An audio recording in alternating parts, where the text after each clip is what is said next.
Welcome back to everyone. In this video I will guide you how to fix screen mount to turn on Motorola Moto G37. Let's start the video. If you want to fix this problem, so restart phone, just click and hold side power button and volume up button at the time.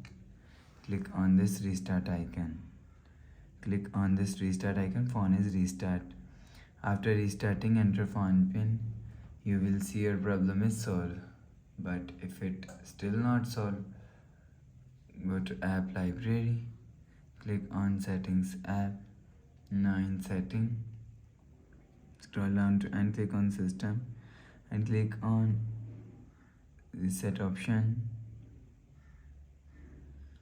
Click on reset all settings, enter phone pin, click on this icon. You will see your problem is solved.